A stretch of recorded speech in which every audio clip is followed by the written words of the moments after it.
It's a pleasure to be here. As some of you know, I grew up not far from here in Highland Park, New Jersey, and spent my early life in New Jersey. My father taught at Rutgers for 30 years.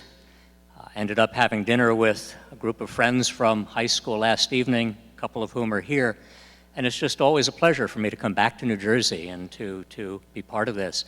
I also spent a good number of years, about 25 years ago and thereafter, grading advanced placement examinations on this campus when it had a different name.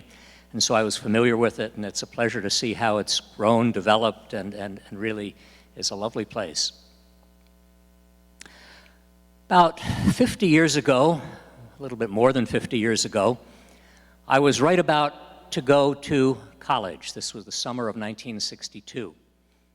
And I left Highland Park and drove up to Williamstown, Massachusetts with a cousin of mine, Jeff Piker, who was a banjo player from Oberlin College. My parents were teaching in a summer program there, and we just wanted to spend the weekend with them. And when we arrived, my mother said, "We have a commitment we have to go to on Saturday evening, but never mind, I've gotten you tickets for a Pete Seeger concert, and I'm sure you'll enjoy it." And I didn't know who she was talking about. But Jeff, the banjo player, said, "Oh, I know Pete. We'll have a good time." And we drove down to the Lenox Music Barn, to an outdoor venue, and I went to my first Pete Seeger concert. And I was mesmerized. He was active in getting the crowd to sing along with him.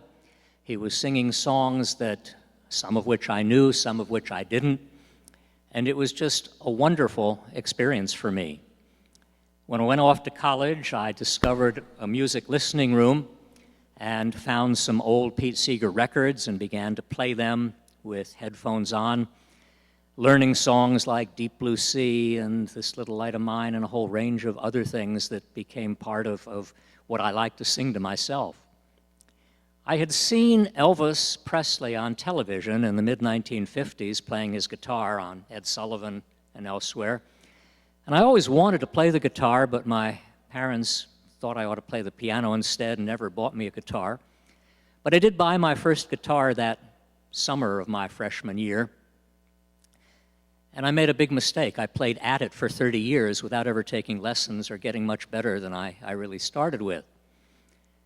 And then some years later, occasionally I would take it into class and try playing railroad songs or Woody Guthrie Dust Bowl ballads or things like that. And a neighbor noticed me doing that, carrying the guitar to school, and said, "I play too, we should do something together." And we did a gig at a local bar.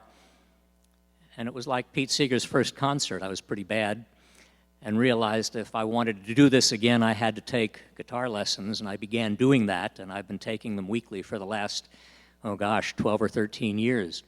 And funny thing, if you take lessons and practice a little bit, you get at least marginally better. And so that was an important lesson.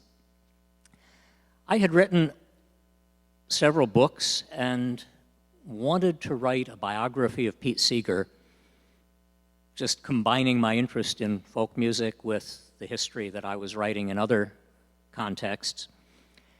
And my wife, who is a librarian, looked at the literature about Pete and discovered that there had been a biography written by David Dunaway just a year or two before. And I read it, and I decided I really didn't want to do that. It just would seem too repetitive at that point. About 10 or 15 years later, I was in Hyde Park, New York, having just finished a biography of FDR, taking my students to do research at the Roosevelt Library. And I was having dinner with an old graduate school friend who lived in Rhinebeck. It turned out that he and another graduate school friend were editing a book of series for the book of history treatments, narrative histories for the Oxford University Press. And in the course of that, we were talking about music because his two children performed and played for us. And he said, I've always wanted to have a book about music in the series. And I said, I've always wanted to write a book about Pete Seeger. And he said, let's do it. And that led to a contract a couple of weeks later. And then I began reading about Pete and finding all I could about him.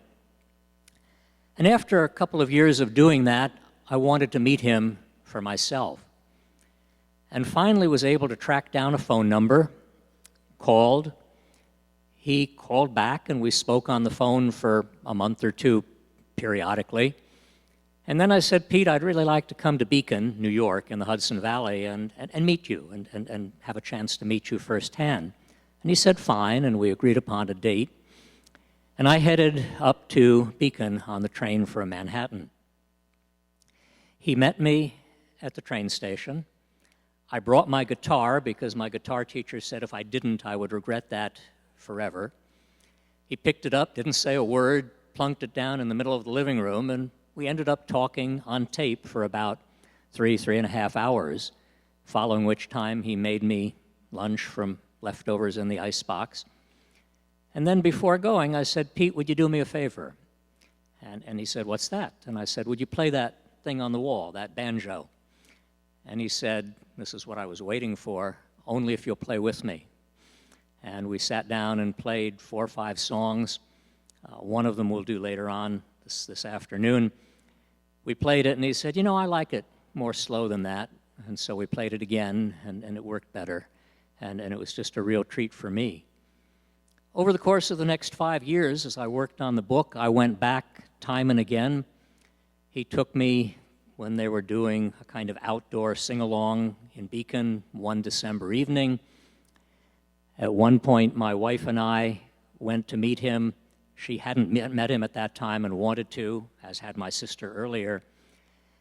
And he took us to an anti-war protest. This was when the wars in Iraq and Afghanistan were beginning back in those days.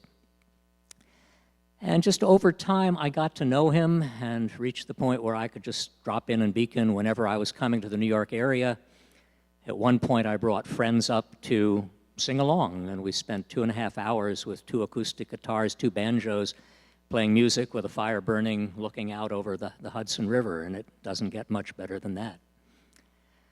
What I'd like to do today is to talk about his life, to talk about the trajectory of it, to make the point that it seems to me that he was at the forefront, or at least very much involved, in every major reform movement in his part of the 20th century. He was involved in the labor movement, big time, in the 1940s. He was active in the civil rights movement, took Bob Dylan down south, learned songs, began to sing along with other people. He was involved in the anti-war movement. He was a focal figure in the beginning environmental movement in the 1970s and thereafter with the Clearwater, the ship that sailed up and down the Hudson River. And in all of that, there was a kind of engagement, decency, ability to get people singing because he felt that song was so important in these movements, and he was instrumental in making that clear to the people who were involved. When I first got to know him, to me he was an iconic figure, but his life was relatively quiet. Midway through my work, the documentary called The Power of Song by Jim Brown appeared, front page story in the New York Times, and it was a wonderful documentary, and people began to know more about him who may or may not have known about that in the past.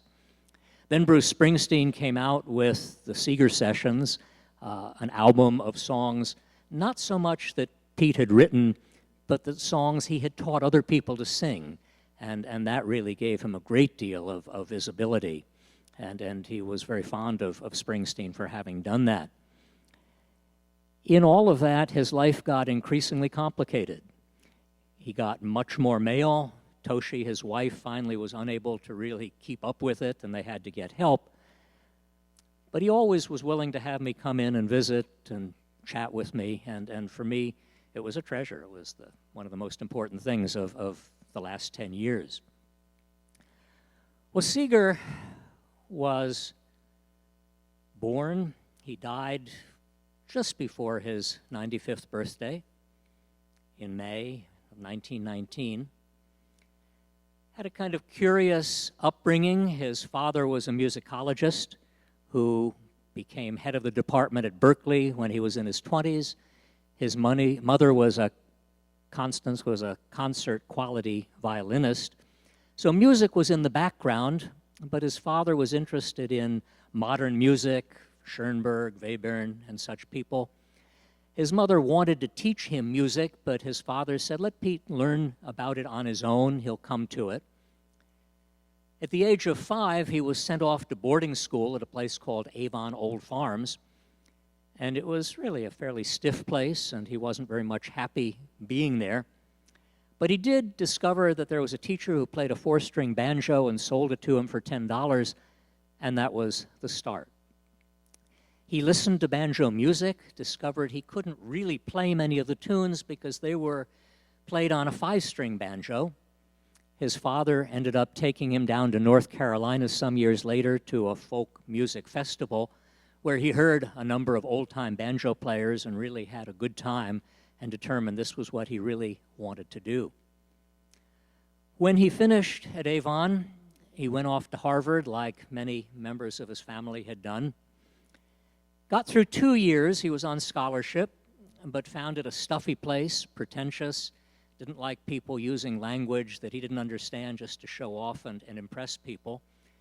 Didn't do very well, ended up losing his scholarship, and he dropped out, never to go back. He did do a concert at Sanders Theater many, many years later that was a huge success, but he never finished his Harvard education. He didn't really know what to do. He played at a variety of things. He wanted to be a journalist, but it was the Depression and there were no jobs. He wanted to paint, but he wasn't very good. He wanted to do other kinds of things, got involved with a puppet troupe that was a lot of fun but didn't pay anything. And finally ended up getting close to Alan Lomax, the son of John Lomax, who had collected old folk songs for decades, and Alan was continuing in his father's footsteps. And Alan was working at the Library of Congress, collecting and transcribing music, and got Pete to help him. In the course of that time, he got to meet artists like Leadbelly, Hughie Ledbetter, who had written a whole host of songs and played the 12-string guitar, and that was important in his musical development and upbringing. And then in 1940, he was about 21 at the time, there was a concert for the migrant workers that John Steinbeck had written about in The Grapes of Wrath. It's at the Forest Theater, just off of Broadway. And Alan Lomax said to Pete, I think you're about ready to play in public. And Pete did. His slot to sing one song was at midnight, so he had to go through a whole host of other people. He sang that song, and it was pretty awful. He forgot lyrics, his fingers froze up, he was embarrassed. But it turned out to be a really important evening. Because on that evening, he met another folk singer who was there for the first time, and that was Woody Guthrie, 7 years older than Pete. And they got to talking, enjoyed one another, and Woody said to Pete, I'm going to go out west to see my wife and family. Why don't you come along? It's a great big country out there. And Pete didn't have anything else to do, and so he went. And he learned how to ride freight trains. He learned how to go into a bar and put his banjo up against the wall and wait until somebody said, hey, kid, can you play that? I'll give you a quarter if you play a couple of songs, and that was important to him. And in the course of that time, he and Woody began to write some songs.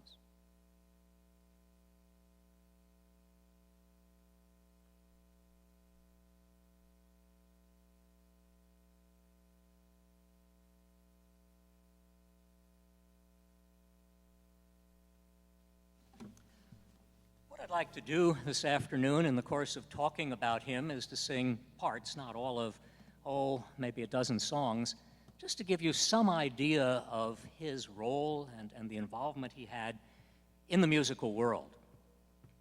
He and Woody were out there. Woody contended that Pete helped him write his famous song, Union Made.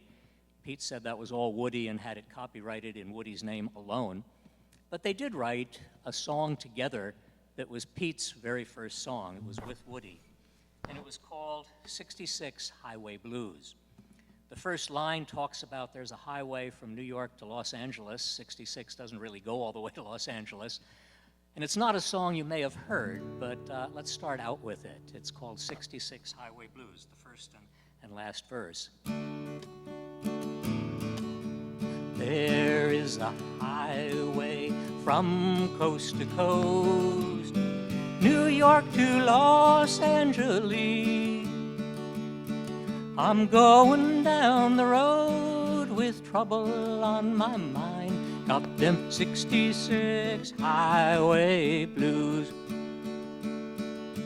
I'm gonna start me a hungry man's union, ain't gonna charge no dues. Gonna march down that road to the Wall Street Wall, singing them 66 highway blues. Well, it didn't go very far. I once learned it and sang it with Pete, and he was really tickled that somebody remembered it, and that was a kind of neat time at that point. Pete went back to New York. He got hooked up with a group of people, including a whole host of people that he sang with. There is Pete with Woody. Here he is with a group of people that he sang labor songs with.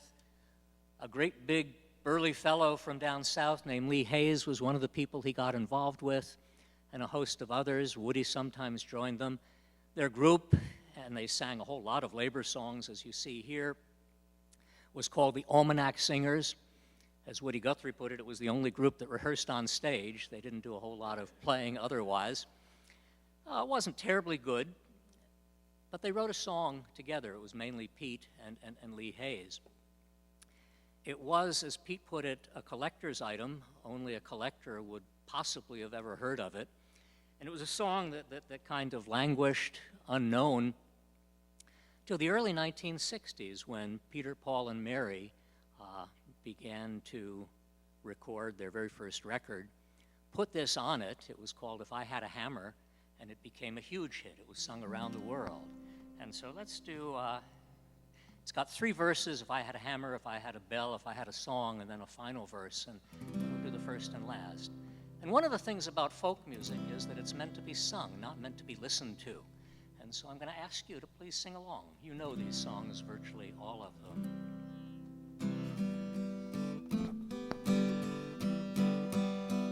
If I had a hammer, I'd hammer in the morning, hammer in the evening, all over this land. I'd hammer out danger, I'd hammer out warning, I'd hammer out love between my brothers and my sisters all over this land.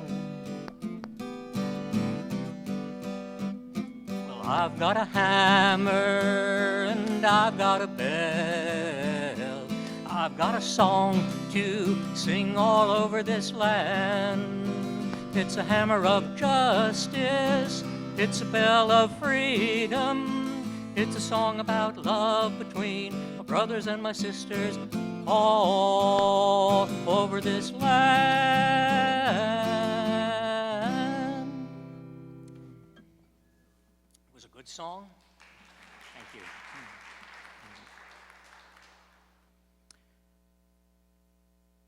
Pete married a Japanese-American woman named Toshi, went off to World War II, came back and joined up, helped form a group called the Weavers.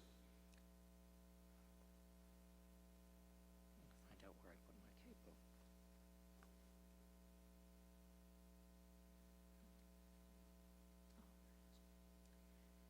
In the year 1950, the Weavers recorded a song written by Leadbelly, who had died just a little bit before that time. It was on an old 78 record. It was called Goodnight Irene, and it became the top-selling song in the United States on the hit parade. The interesting thing was the other side of Goodnight Irene was a song, a Jewish Israeli folk tune called Seina Seina, and sometimes that rose to the top, and those alternated for a period of weeks or months. But Goodnight Irene was really the better song at that time. And that put the Weavers on the stage, really.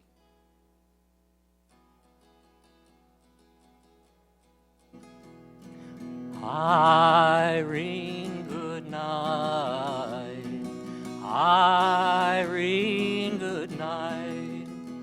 Good night, Irene. Good night, Irene. I'll see you in my dream. Last Saturday night I got married. Me and my wife settled down. Now me and my wife, we are parted. Gonna take another walk downtown. Irene, good night. Irene, good night. Good night, Irene. Good night, Irene. I'll see you in my dreams. Well, during this time, Pete and the rest of the Weavers, who had had a radical past, began to get in trouble.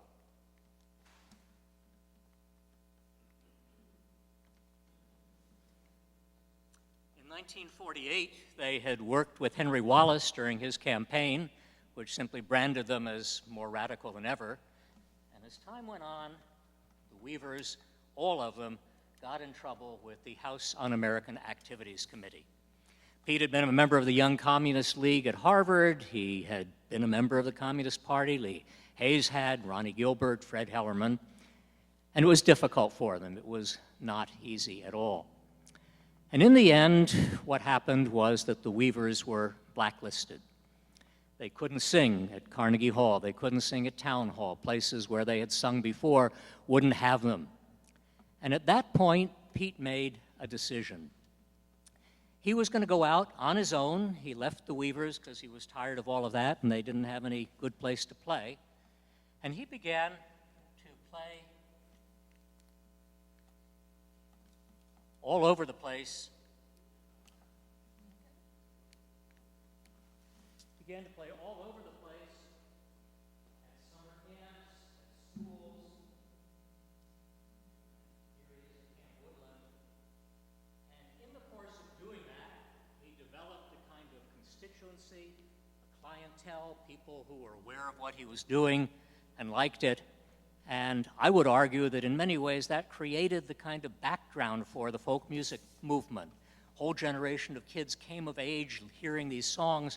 And in the late 1950s and the 1960s, they became the people who bought them, sang them, performed, and it made a huge, huge difference. On one occasion, he was invited to go out to Oberlin College in Ohio, near Cleveland, and there might have been 15 or 20 people at the folk music concert he gave, but it was successful. And they'd invited him the next week, or the next year, and there were 100 people who showed up, and then they invited him the year after that. And this time they afforded to be able to buy him a plane ticket so he didn't have to go out by bus. It's a long bus ride. And on the plane, and he ended up at a concert with about 1,000 people, on the plane he discovered words he had written in his little book from a Russian novel, And Quiet Flows the Don. He attached a song to it. When he was performing that night, he pasted the words and the chords to the microphone, as in right here, and he sang it for the first time. And it became a song that was added to by a guy named Joe Hickerson out at Oberlin, and it's been sung to this day. When Pete turned 90 at Madison Square Garden, Joan Baez sang this. When he got the Kennedy Center honors in the mid-1990s and the Presidential Medal of the Arts, Joan Baez again sang it. It was called Where Have All the Flowers Gone? It's a kind of circular song. Where have all the flowers gone? Gone to young girls. Where have all the girls gone? Gone to soldiers. Where have all the soldiers gone? Gone to graveyards. Where have all the graveyards gone? Gone to flowers. When will we ever learn? A lovely song.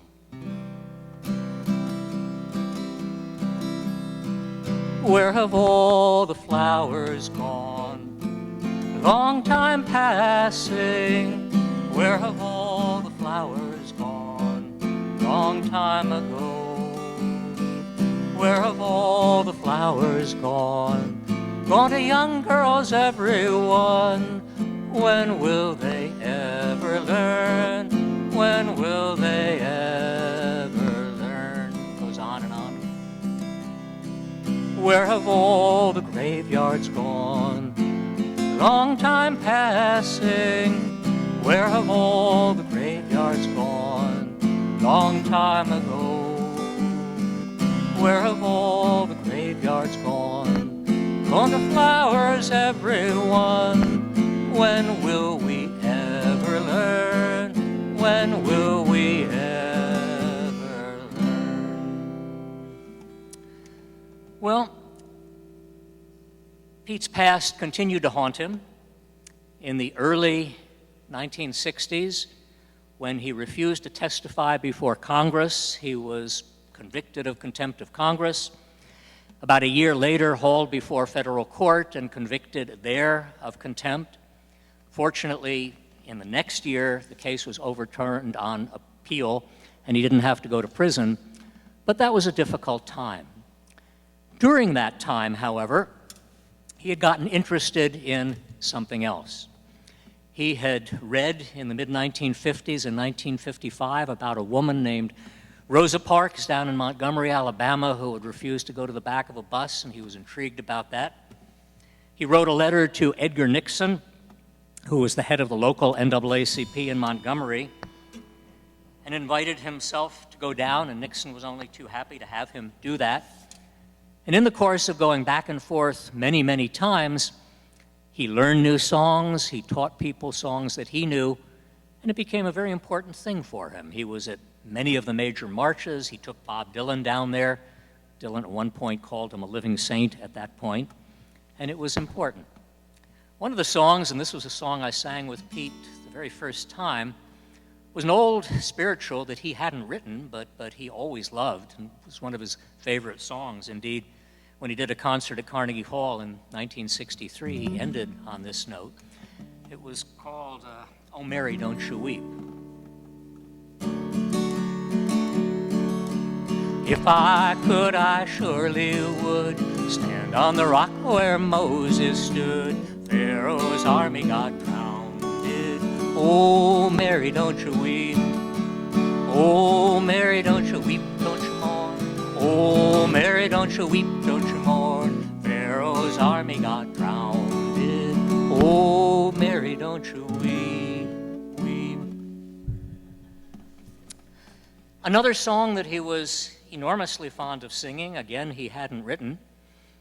It's a song that Odetta sang just before Martin Luther King gave his marvelous speech, the I Have a Dream, at the March on Washington. When Odetta died, 5 or 10 years ago, Pete took his banjo and sang this song at the memorial service for her. You know this one, please sing it, This Little Light of Mine. This little light of mine, I'm gonna let it shine. This little light of mine, I'm gonna let it shine. This little light of mine, I'm gonna let it shine. Let it shine, let it shine, let it shine. We got the light of freedom, we're gonna let it shine. We got the light of freedom, we're gonna let it shine. We got the light of freedom, we're gonna let it shine. Let it shine, let it shine, let it shine. Every day, I'm gonna let it shine. Let it shine, let it shine, let it shine. But the song that became the anthem of the movement, of course, was a song that he didn't write in the beginning, but changed significantly enough, and it became worldwide. Around about 1900, 1901, an African-American composer by the name of Charles Tindley wrote a song entitled I'll Overcome Someday. A variant of that was sung by striking textile workers, black, in North Carolina in the 1930s. woman named Zilphia Horton, the music director at the Highlander Folk School, where Rosa Parks had trained before the Montgomery boycott began, heard it and began to teach people to it and taught it to Pete in the 1940s. He changed it a little bit. Instead of "I will overcome," he changed "I" to "we." Toshi said that was his Harvard grammar. He changed "will" to "shall," and it became "we shall overcome." He taught it to a couple of other young folk singers, including a guy named Guy Carawan. And in 1960-61, Carawan was invited to come to Highlander and to teach volunteers who were part of the formation of the Student Nonviolent Coordinating Committee, SNCC, songs as part of that opening effort. And Guy invited Pete to come with him, and they taught "We Shall Overcome" to the volunteers. And they went off and sang it to other people. Volunteers on their own began crossing their arms so that they were holding on to one another. And pretty soon it began to be sung everywhere in the movement, sung over and over at the March on Washington. And in time, of course, it has been sung worldwide. It was sung at Tiananmen Square, sung in Northern Ireland, sung all over the place. "We shall overcome." We shall overcome. We shall overcome. We shall overcome someday. For deep in my heart, I do believe we shall overcome someday. And the beauty of that was you could sing verses and make them up to your heart's content and keep going for hours on end if you wanted. And volunteers in prison, in fact, did just that. Well, towards the end of the 1960s, Black Power began to be the slogan. Stokely Carmichael helped change the direction of the movement. Pete felt less welcome in it than he had been before, and his attention began to turn to the war in Vietnam. Terrible war, and he was adamantly opposed to that, as he had been to World War II before he had to become involved in it. And he began to write and sing anti-war songs, and those became a part of his repertoire. In 2008, just after Barack Obama was elected, my wife and I were, I mentioned before, with Pete, and he said, "Well, you can come up and visit if you go to an anti-war rally with me." So he jumped into his car, and we went off to an intersection of two state highways in New York, about 20 minutes from Beacon. And we stood there in the drizzling rain with signs that said, "Honk if you want peace." And some drivers did. There were people from the military on the other corner that said, "Honk if you approve of the war." They had fewer people, so we felt pretty good about that. But in the course of that, rain notwithstanding, over and over we sang this song, which was sung in the 60s as well. This was "Down by the Riverside." I'm going to lay down my sword and shield down by the riverside, down by the riverside, down by the riverside. I'm going to lay down my sword and shield down by the riverside. I'm going to study war no more. I ain't gonna study war no more. I ain't gonna study war no more. I ain't gonna study war no more. I ain't gonna study war no more. Ain't gonna study war no more. Ain't gonna study war no more. The most important song he sang was one I don't know, because there are a whole lot of words, and I've just never made the effort to learn it. It's called "Waist Deep in the Big Muddy." It's a really kind of fascinating song telling the story of military lieutenant trying to get people to cross the Mississippi. People tell him, "It's too deep, you're going to drown." He said, "No, push on, push on." And the chorus line is, waist deep in the big muddy, and the big fool says to push on. Eventually, the lieutenant drowns because it is too deep, and people were right. But it was a metaphor for Lyndon Johnson and his inability, refusal to get out of the war. But in November of 1969, I had just gotten back from 2 years in the Peace Corps in Southeast Asia, in the Philippines. My wife and I had been out of touch when Martin Luther King was assassinated, when Bobby Kennedy was assassinated, when the Democratic National Convention went haywire and the like. And we didn't know what was going on, but there was an anti-war rally in Washington, D.C., November '69. And we went there. We went in an old yellow school bus.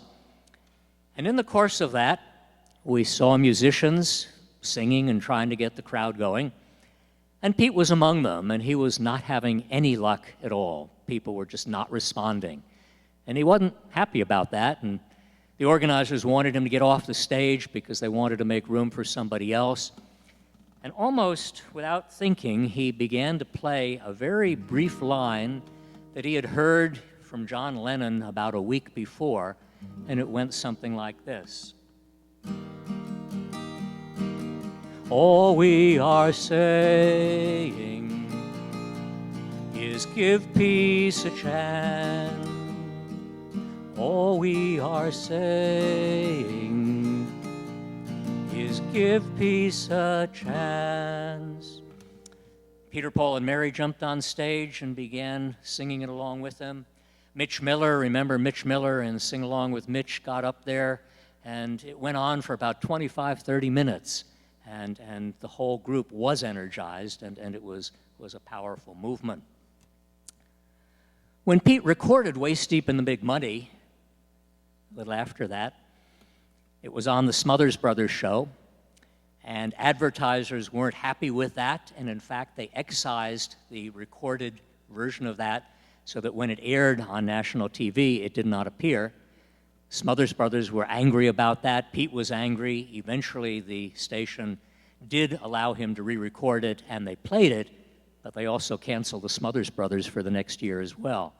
But in any event, the war continued on into the early 1970s. As that happened, Pete began to get interested in something else. He lived on the Hudson River. He was concerned that the Hudson was really awfully polluted. He began to boat on the Hudson, first in a rowboat and later in a small sailing boat.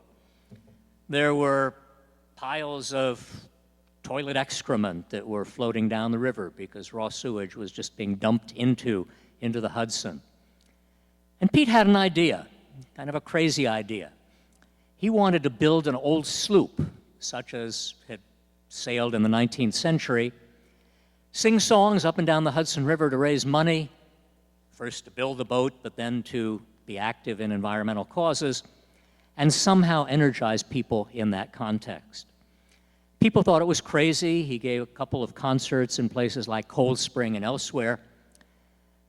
And damned if in the course of the next couple of years they didn't have enough money to build what came to be called the Clearwater. And it did, in fact, sail up and down the Hudson River, and it was a marvelous kind of first step. Could we press more? Yeah. Keep going. A little further, that's Martin Luther King at Highlander, singing Waist Deep in the Big Muddy. And here you should have the Clearwater next, please. There we go. By this time, Pete had grown a beard. Do we have the next one? So he looked a little bit more grizzled. There he is. But the Clearwater was an enormous success. When it made its maiden voyage into Manhattan, John Lindsay, the then mayor, was on board. And I can't argue that the Clearwater changed the environmental movement in dramatic ways.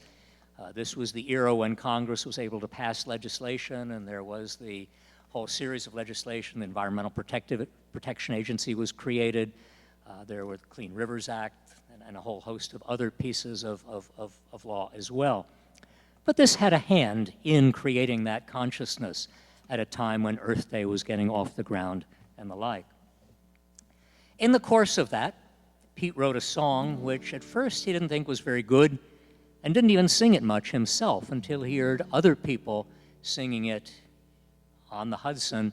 And he said, you know, that's actually pretty nice. And it's called Sailing Down My Golden River. Sailing down my golden river, sun and water all my own. Yet I was never alone.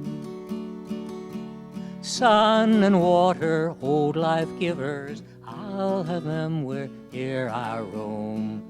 And I was not far from home. And it was a lovely song.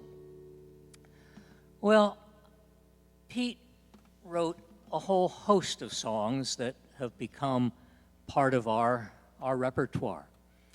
And some of them were purposeful, some were not. At one point, in 80s, I think it was, maybe a little before that, his publisher said, Pete, could you write me a song? I'd like to sell it and make some money for all of us. But don't write one of those purposeful songs. And Pete got kind of irritated, and he said, that's the only kind of song I want to write. And he marched off grumpily. But a few weeks later, he was looking in his notebook and discovered he had jotted down some words from the book of Ecclesiastes, and he put them to music, added a one-word repeated refrain, and that song ended up being sold to the Byrds. Turn, turn, turn. Pete had sung this before. He really liked the way Roger McGuinn and the Byrds added bells and whistles to it and began to sing it that way himself. A verse of turn, turn, turn. To everything turn, turn, turn. There is a season, turn, turn, turn. And a time for every purpose under heaven. Time to be born, a time to die, time to plant, a time to reap, time to kill, a time to heal, a time to laugh, a time to weep. To everything turn, turn, turn. There is a season, turn, turn, turn, and a time for every purpose under heaven. And it goes on and on in other verses. Maybe 7 or 8 years ago, my wife and I were in Portugal with 2 other couples, and all of a sudden this musical group surrounded our table and began singing a song in Spanish. It took me by surprise. A year or so later, I was on a boat going to the Galapagos from Ecuador, and the entertainment on the boat, the group began to sing this song. It's a song about the Cuban independence fighter, Jose Marti. It originally was a folk tune that really talked about the kind of bawdy nature of the girls in Guantanamo, but Seeger attached words to it in Spanish, and it became, again, a monumental hit, Guantanamera.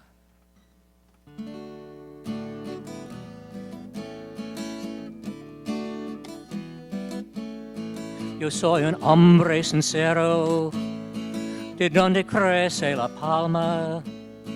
Yo soy un hombre sincero, de donde crece la palma. Y antes de morir me quiero echar mis versas de alma. Guantanamera, Guajira Guantanamera.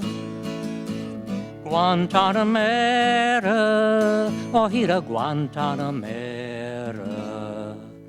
and goes on and on. I am a sincere man, and before I die, I want to sing the songs of my soul. Pete wrote another song that came when he saw these lyrics written on the back of a greasy menu in the Midwest, in Michigan or Wisconsin. He asked where they came from. Nobody seemed to know. He took them with permission, wrote a tune, and began to sing this one for those of us who are of a certain age.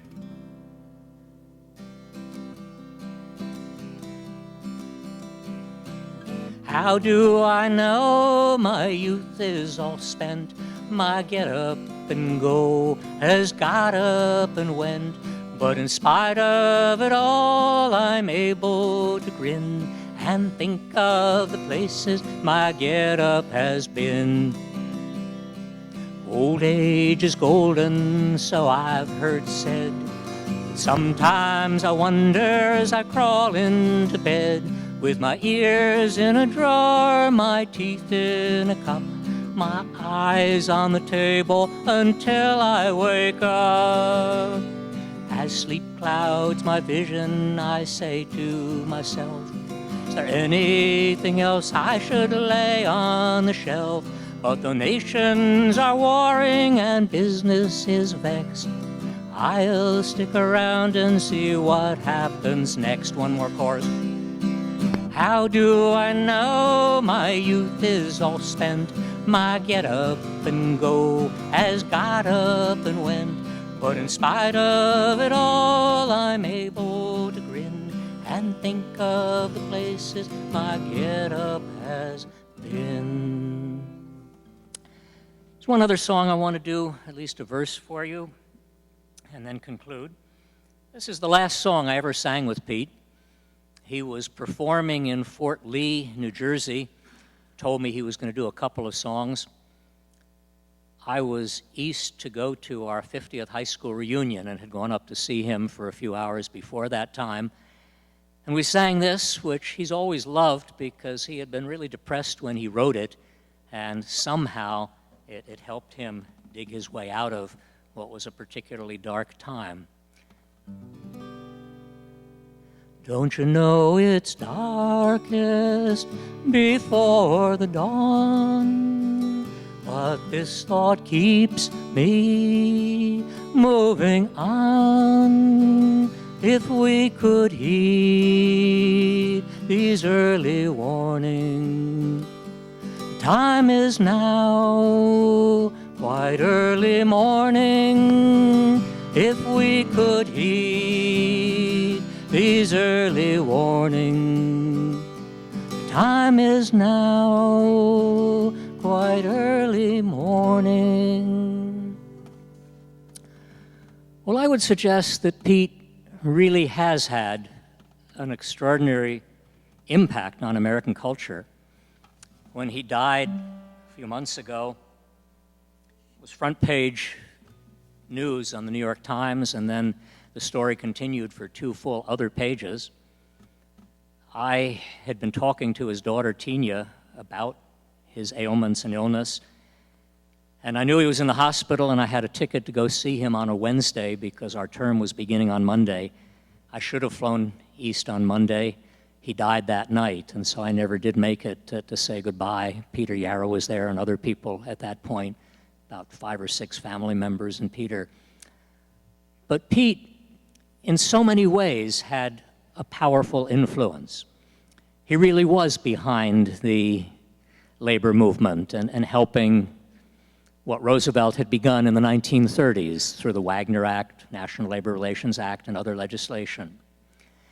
He was somebody who was active in a big-time way in the civil rights movement, and if only for We Shall Overcome, his legacy lives on and on. He was passionate about the anti-Vietnam efforts and wanted to do everything he possibly could. And in many ways, he was exceedingly proud of the role that he had played with the Clearwater and what it did in terms of an environmental movement that began to take off. At the very least, there was a resonance. He was somebody who had a marvelous ability to perform, And in his own quiet way, he got people singing, got people to go along with him, to feel the music, which he just felt really resonated throughout his soul and theirs.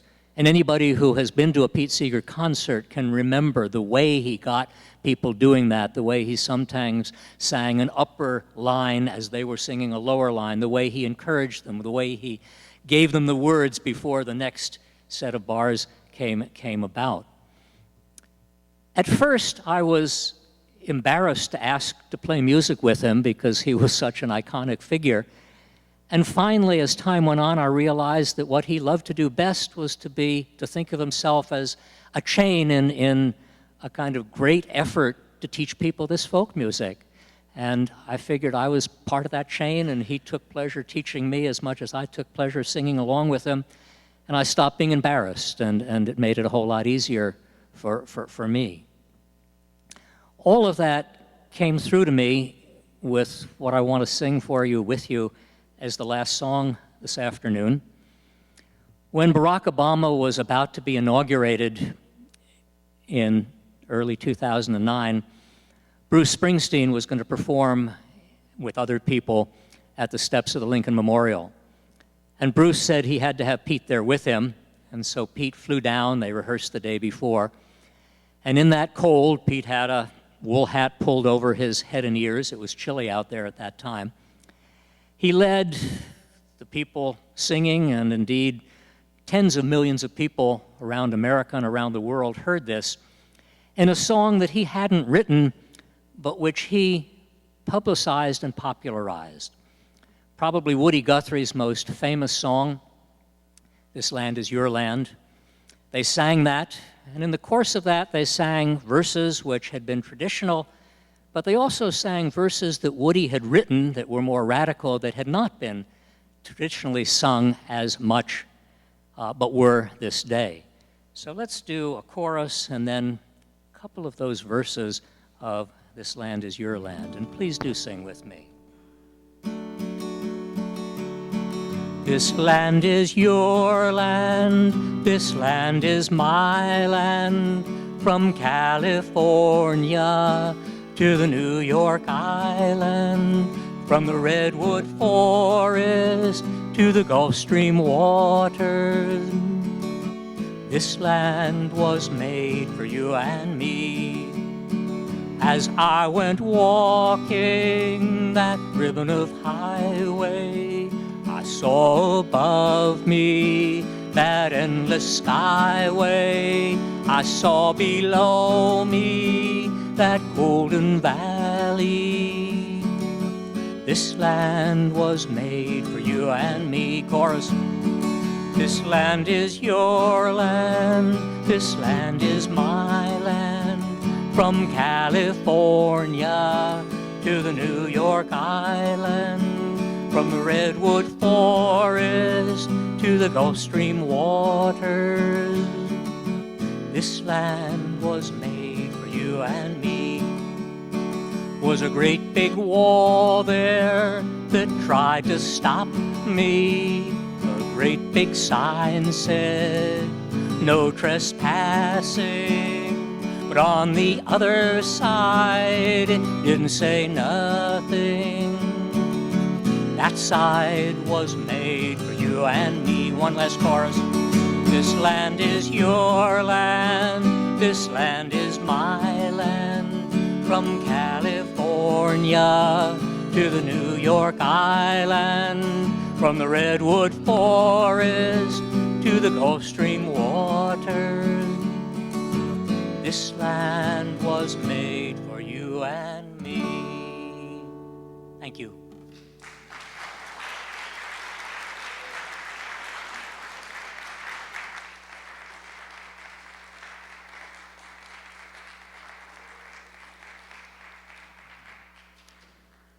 Thank you. I'd be happy to entertain questions, comments, reflections, anything that people might be interested in sharing. Yeah.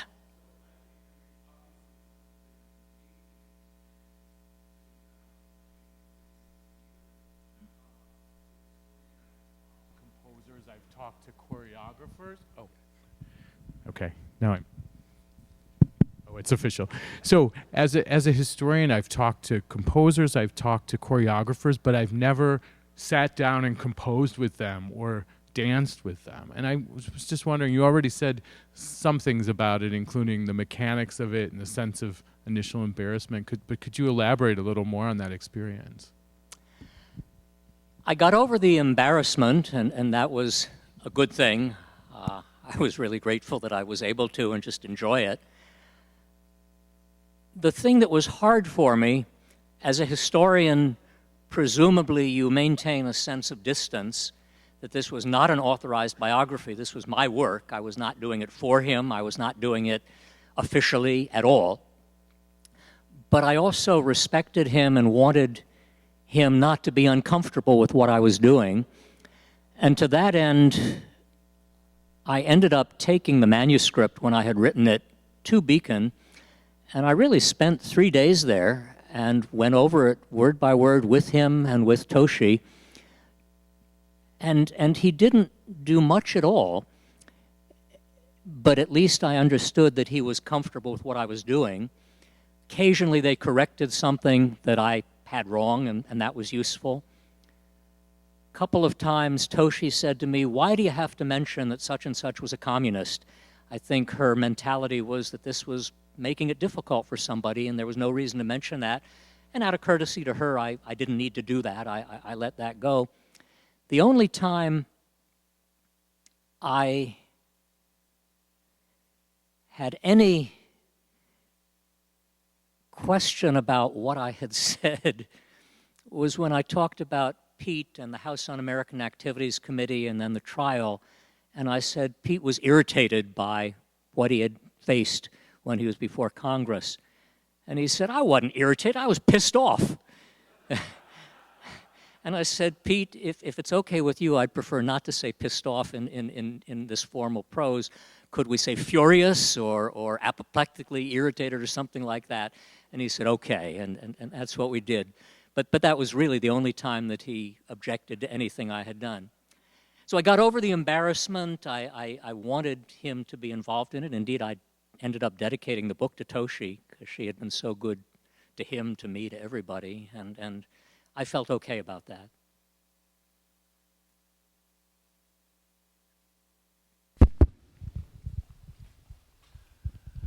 I guess it may seem like kind of an obvious question, but which song of his is your favorite? Which song is my favorite? Oh, gosh.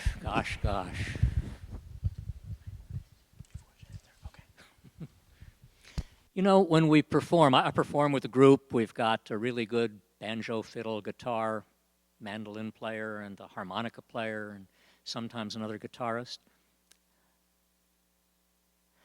I like doing If I Had a Hammer just because people know that. I like doing my Get Up and Go because, like my high school friends, we're either 70 or on the cusp of 70, and it just seems appropriate, you know. The last verse, I get up each morning and take off my wits. I open the paper and read the obits. If I'm not there, then I know I'm not dead, so I eat a good breakfast and go back to bed. You know, that resonates with me. For whatever reason, I like singing that last song I did before This Land Is Your Land quite early morning, just because it resonates with me. You know, I've been through things, and somehow that sense of hopefulness is important. But it's really hard for me to pick a favorite. I mean, I've sung them all in different venues, really around the world, and each has a different meaning for me. I want to thank you for coming to this venue. It is very meaningful to me. Back in 1965, when I was a graduating senior from Trenton State College, we sat on the steps of the then library on Quimby Prairie and sang those songs. Mm-hmm. I also have a question. Is the Clearwater still running? Is what? The sailboat, the Clearwater, is it still running? I'm sorry, I'm not. Is the sailboat still... Oh, the Clearwater, is it still sailing? I'm sorry. I am close to 70 and... Yes, it is. And there are a whole host of boats on the Hudson. They're not just the Clearwater, but there's the Woody Guthrie and several others as well. And there are other boats like it in other areas on the Great Lakes and elsewhere. So it really does continue and has had a bearing. I think I read that they had to rebuild the Clearwater a year or so ago. I mean, basically it had been all those years and wood rots away, but they did it, and it keeps on going.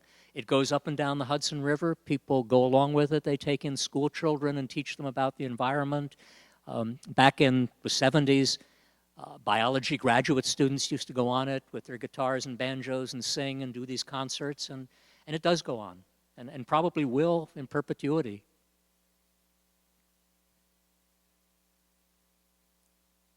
I'm wondering, you know, he was such an iconic figure, Pete Seeger, and his passing, I think, felt like such a loss to so many people. There's so many people that he touched. I'm wondering, in your perspective, who do you see now carrying on that legacy now, and how is the what do you see the movement as now and where it's going?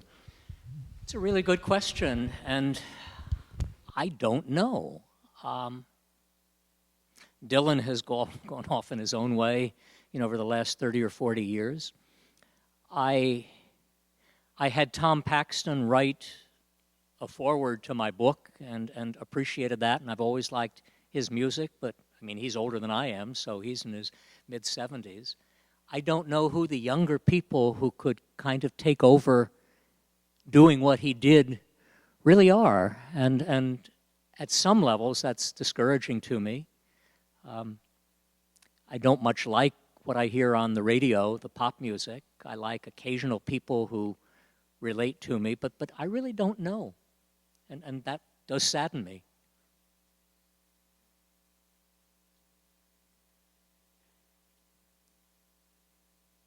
This is on. Okay, I'm bad with plugging in, which is my transition here. You mentioned Dylan. Okay. Mentioned? Bob Dylan. Yeah. Can you talk a little bit about the sort of relationship and how it evolved or changed between Pete Seeger and Bob Dylan? Mm-hmm.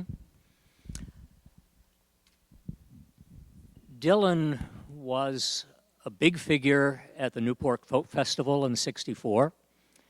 As I said earlier, Pete took Dylan down south with him and you know, got him involved, at least for a period of time, in the civil rights movement. In 1965, as we all know, Dylan came out on the stage at the Newport Festival with his Fender guitar and began playing Maggie's Farm, and it was so loud that Pete says he got angry and tried to cut the cables to the loudspeaker system, and his contention is because the music was so distorted that nobody could even hear the words. Whether it was that Dylan had made that sharp turn and it wasn't the folk music of the earlier period, who knows? But that's Pete's take on it, and that's what he has repeated all these years. I went to the Clearwater Festival the year my book was published, and Pete did something on the main stage with children, and it was kind of neat. And then later that day, his grandson, Tao Rodriguez Seeger, was playing with his rock band on a backstage and invited his grandfather up to be with them. Pete got up with his banjo, and then the band started playing Maggie's Farm, which was the piece that Dylan had played with his Fender guitar when he started off. And this was clearly, you know, pulling his grandfather's leg, and Pete laughed and played along with it for the next 10 minutes. I think Pete was sad that Dylan went off on his own direction. I think Pete recognizes how enormously creative Dylan was, both in those early years and in the years that followed. I think he respected the longevity, the ability of Dylan to keep going. I think Pete deplored, as I did, I went to a Dylan concert maybe 10 years ago, and every song seemed as if it was in a monotone, and even when he sang old songs, it was hard to understand what he was singing or what the tunes were, and I'm kind of sorry to see that happen, despite how successful and important he has been. And I think Pete felt the same way to some degree.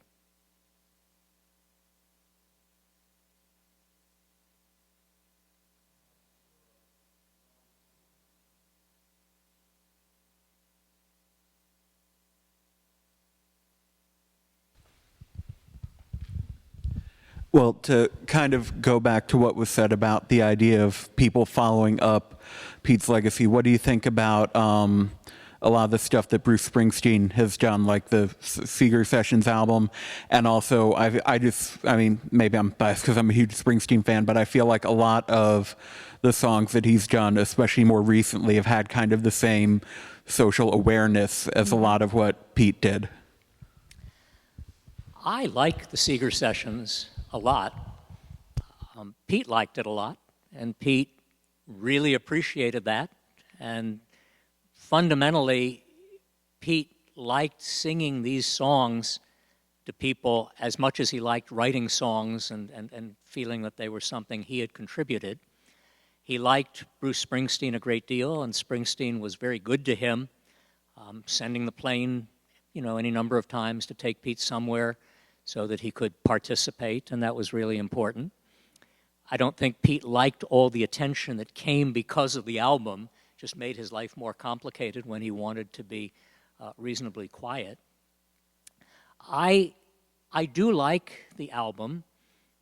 In a couple of weeks, my group is going to be singing 4 civil rights songs at the ecumenical church service that's going to be part of the 50th anniversary celebration and conference of Freedom Summer, because the volunteers, Schwerner, Cheney, and Goodman, and the other 700, trained on the Miami University campus, the Western College campus over there. And the volunteers have asked us to sing Jacob's Ladder with words they sang back in 1964. And we'll do it. But I listened to Springsteen singing Jacob's Ladder, and I think my preference is going to be more straightforward and just to play it as the kind of spiritual that they probably sang in 64, and I'm okay with that. So, I mean, I like Springsteen's work a lot. I've watched him, I've listened to him, and appreciate what he did for Pete as well.